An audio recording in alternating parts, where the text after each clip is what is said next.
حافظ محمد فوزان اور حافظ محمد عفان کو کیوائے اور محادثہ پیش کرے۔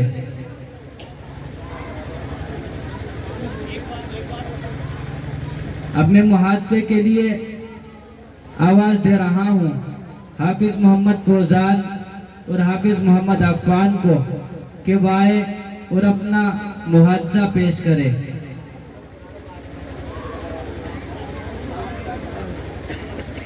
حاضرین محترم، اب میں تقریر ہی کے لیے آواز دے رہا ہوں مسابقے میں شریک 5ویں مقرر مولوی محمد راشد بن تصور حسین کو کہ وہ آئے اور اپنی تقریر پیش کرے۔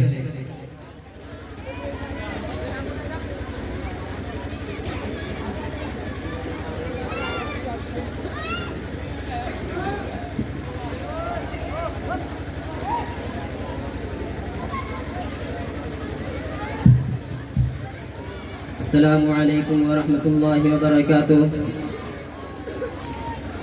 الحمد لأهله والصلاة على أهلها أما بعد، قال الله عز وجل في كتابه الممثل وأنتم الأعلون إن كنتم مؤمنين۔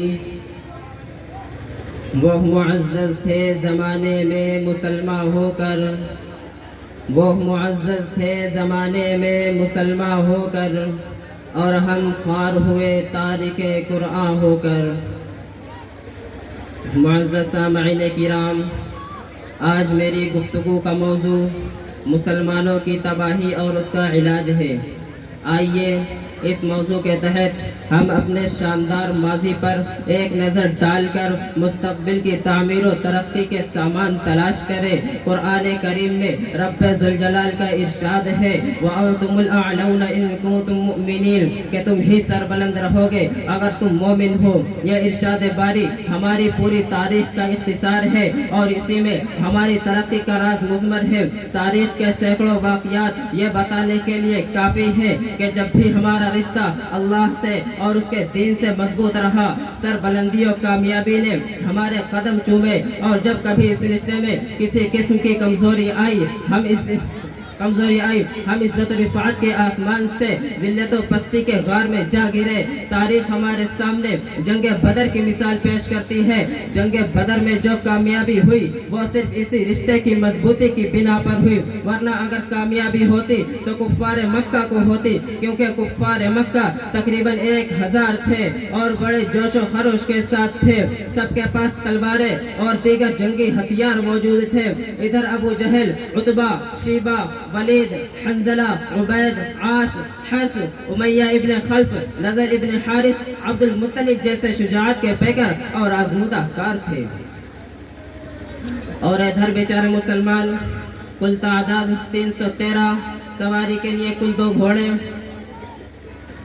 گھوڑے اور 70 اونٹ ہیں۔ ایک پر 3 4 آدمی سوار ہیں اور بعض پیدل ہی سفر کر رہے ہیں۔ کسی کے پاس نیزہ اور کمان ہے تو تلوار نہیں، اور کسی کے پاس تلوار ہے تو نیزہ اور کمان نہیں۔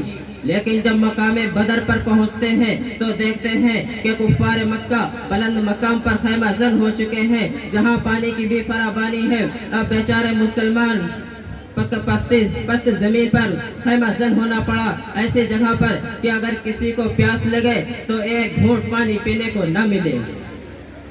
الغرض، جنگ کے اندر جتنے اسباب اور جتنی چیزوں کی ضرورت پڑتی وہ سب کفار مکہ کو حاصل تھی، مگر جب لڑائی شروع ہوتی ہے تو کفار مکہ گاجر مولی کی طرح کاٹے جاتے ہیں۔ کفار مکہ کا سب سے بڑا سردار ابو جہل 2 بچوں معاذ اور معوذ کے ذریعے مارا جاتا ہے، اور عبداللہ بن مسعود رضی اللہ عنہ اس کے سر کو جسم سے جدا کرتے ہیں۔ مسلمانوں، آپ جانتے ہیں کہ عبداللہ بن مسعود رضی اللہ عنہ کون ہے؟ یہ وہی ہیں جن کو مکہ کے صحن میں اسی ابو جہل نے مارتے مارتے بے ہوش کر دیا تھا۔ آج میدان جنگ کے اندر وہی عبداللہ بن مسعود رضی اللہ عنہ امیہ ابن خلف کا سر قلم کرتے ہیں۔